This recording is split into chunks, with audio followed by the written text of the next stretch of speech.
তারা চায় শিবির একটু আসুক, একটু মারামারি করুক, তারপরে এটাকে দোহাই দিয়ে পত্রিকায় ফ্রেমিং করে, মিডিয়ায় ফ্রেমিং করে তারপর ক্যাম্পাস দখল করবে। সোনা বাবু, এই সময় এখন 2026 চলে, এটা 90-এর দশক না। গত 3-4 দিন ধরে ছাত্র দলের নাটক দেখে দেখে আমি মাঝে মাঝে হাসি, আফসোস হয় ছাত্র দলের জন্য, খুব মায়া হয়। তারা মনে করেছে এটা 90-এর দশক, 90 সালের পরে যেমন করে গণরুম গেস্টরুমের সূচনা করেছিল, তারা মনে করেছে এবার বোধহয় আবারও পারবে। তারা মনে করেছিল 90-এর দশকে যেমন করে ন্যারেটিভ উৎপাদন করে সবকিছু নিয়ন্ত্রণ করে যেমন মন চায় তেমন করে সন্ত্রাসের রাজ্য কায়েম করেছিল, তারা ভেবেছে তেমনটা আবারও পারবে। তারা মনে করেছে ছাত্রদল প্রতিষ্ঠা হওয়ার পরে, সেই জিয়াউর রহমান প্রতিষ্ঠা করার কিছুদিন পর থেকে 5 বছরের মধ্যে শত শত শিক্ষার্থীকে হত্যা করে যে পার পেয়ে গেছে, সেটা বোধহয় এবারও পারবে। ক্ষমতায় বিএনপি গেল, যাওয়ার পরে অনেক চেষ্টা করলো, 1 মাস 1.5 মাস চেষ্টা করে দেখলো বিশ্ববিদ্যালয় নয়, সারা বাংলাদেশের একটা কলেজও তারা দখল করতে পারলো না। তারা হতাশ হয়ে তারা কি আইডেন্টিফাই করলো? তারা আইডেন্টিফাই করলো একমাত্র ছাত্র শিবিরের কারণে তাদের পক্ষে ক্যাম্পাস দখল করা সম্ভব হচ্ছে না। এখন তারা টার্গেট করলো, তারা শিবিরকে যেখানেই পাবে সেখানে ডিস্টার্ব করবে। আমি হিসাব মিলাইতে পারছিলাম না যে পাবনার ঈশ্বরদীতে শিবিরের পূর্বঘোষিত প্রোগ্রাম, পূর্বঘোষিত অ্যানাউন্স একটা কর্মসূচি, ওখানে ছাত্রদল কেন যাবে? তাদের তো যাওয়ার কথা ছিল না। কেন আক্রমণ হবে এখানে? নিশ্চয় তাদের গায়ে চুলকানি উঠছে যে কিছু একটা করতে হবে। আমি কোন রকম মিল খুঁজে পাই না। চট্টগ্রাম সিটি কলেজে ছাত্র শিবিরের ব্যানার ফেস্টুন থাকলে ছাত্র দলের সমস্যাটা কি? কেন এটা খুলে ফেলতে হবে? কেন ব্যানার ফেস্টুন নিয়ে বিচার দিলে অধ্যক্ষের কাছে তারপর আক্রমণ করতে হবে? কেন ডেমোক্রেটিক প্র্যাকটিস হিসেবে এর প্রতিবাদে 4টায় বিক্ষোভ মিছিল দিলে সেই বিক্ষোভ মিছিলের নির্ধারিত রুটে গিয়ে ছাত্রদলকে আক্রমণ করতে হবে? পরে হিসেব খুঁজে পায় তারা চায় শিবির একটু আসুক, একটু মারামারি করুক, তারপরে এটাকে দোহাই দিয়ে পত্রিকায় ফ্রেমিং করে, মিডিয়ায় ফ্রেমিং করে তারপর ক্যাম্পাস দখল করবে। সোনা বাবু, এই সময় এখন 2026 চলে, এটা 90-এর দশক না।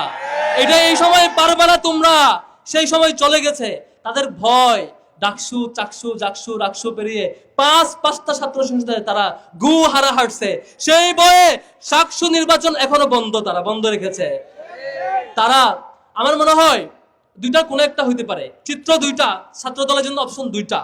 হয় আপনারা দ্রুত মারামারি করবেন, সংঘাত তৈরি করবেন, প্রত্যেকটা ক্যাম্পাসে মারামারি হবে, একটা পর্যায়ে গিয়ে সকল শিক্ষার্থীদের মুখোমুখি হয়ে ক্ষমতার অর্ধেকই আপনাদের পালায় যাওয়া লাগবে। অথবা চিত্রপট 2, আপনারা 5টা বছর ক্যাম্পাসে প্রত্যেকটা সংগঠন তাদের পলিটিক্যাল প্র্যাকটিস জারি রাখবে, আপনারা কোঅপারেট করবেন, শিবিরের বিরুদ্ধে যা মন চায় মিছিল করেন, কিন্তু আক্রমণ করবেন না, মিনিমাম ডেমোক্রেটিক প্র্যাকটিস মেনটেন করবে, ঠিকঠাক মতো 5টা বছর শাসন করবেন। আগামী 5 বছর পরে দেখা যাবে জনগণ কি সিদ্ধান্ত নেয়। অন্তত মাঝপথে পালানোর ইতিহাস তৈরি হওয়া লাগবে না। এই দুটো অপশন আপনাদের আছে। যদি আপনারা দ্বিতীয় পথ অবলম্বন করেন, যদি আপনারা গণতান্ত্রিক প্র্যাকটিসকে মূল্যায়ন করেন, সম্মান জানান, আপনারা স্বাভাবিক নীতিমালা অনুযায়ী করেন, তাহলে আপনাদেরকে সহযোগিতা করব। আর যদি বিপরীতটা করেন, জুলাই দেখেছেন আমরা কেমন করে ফ্যাসিবাদ বিরোধী লড়াইয়ে ছিলাম, আপনারা আমাদের সহযোদ্ধা ছিলেন। প্রত্যেকটা স্ট্র্যাটেজি আপনারাও জানেন, কেমন করে ফ্যাসিবাদের ভূত ঘাট ধরে টেনে নামাইতে হয় সেটা আপনারাও দেখেছেন। আমরা সেটা আবারও অ্যাপ্লাই করতে হইতে পারে। সুতরাং সাবধান হয়ে যান।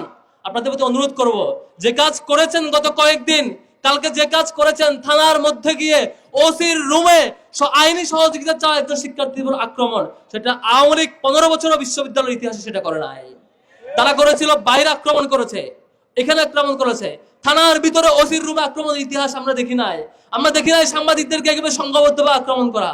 আপনারা অনেক দূর পথ পাড়ি দিয়ে ছাত্রলীগকেও ছাপিয়ে গেছেন, যেটা খুব ভয়ঙ্কর ব্যাপার।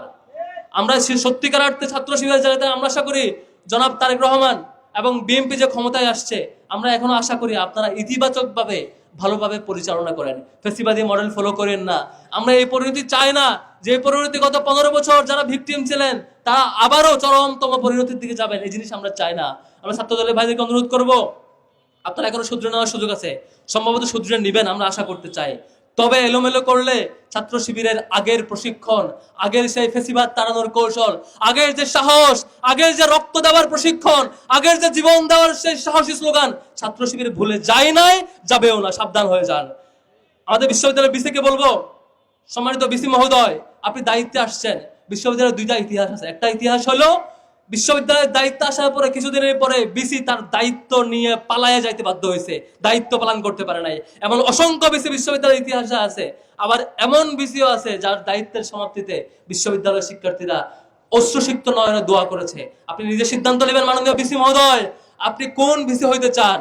অর্ধেক পথে পালাতে হয় তেমন ভিসি হতে চান, নাকি দায়িত্ব শেষ করে শিক্ষার্থীরা আপনার জন্য দোয়া করবে সেই ভিসি হইতে চান? আপনি ডিসাইড করবেন। তবে ছাত্র শিবির শিক্ষার্থীদেরকে বলতে চাই, আমরা ছাত্র শিবির আজকে ডাকসুর এই সামনে দাঁড়িয়ে শপথ করছি, বিশ্ববিদ্যালয়ের কোন শিক্ষার্থীকে গণরুমের ভিকটিম হইতে দিব না ইনশাআল্লাহ। আমাদের জীবন থাকতে এই ক্যাম্পাসে গেস্ট রুম ফিরতে দিব না ইনশাআল্লাহ। আমাদের শিক্ষার্থী ভাই বোনেরা, আপনারা আস্থা রাখতে পারেন, আপনাদের জীবন নিয়ে ভয় পাওয়ার কিচ্ছু নাই। আপনার সাহসের সাথে অন্যায়ের বিরুদ্ধে দাঁড়াবেন, ঢাল হয়ে থাকবে ছাত্র শিবির। জীবন দেওয়ার জন্য সবার আগে দাঁড়াবে ছাত্র শিবির ইনশাআল্লাহ। ঢাকা বিশ্ববিদ্যালয় সহ কোনো ক্যাম্পাসে কোনোভাবে সেই সন্ত্রাস কিংবা গণরুম গেস্ট রুমের রাজনীতিকে আমরা ফিরতে দেব না।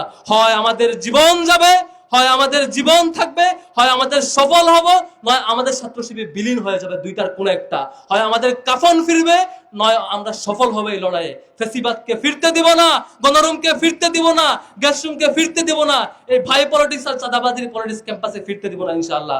শেষ করছি, সবার জন্য শুভকামনা। আসসালামু আলাইকুম ওয়া রাহমাতুল্লাহ।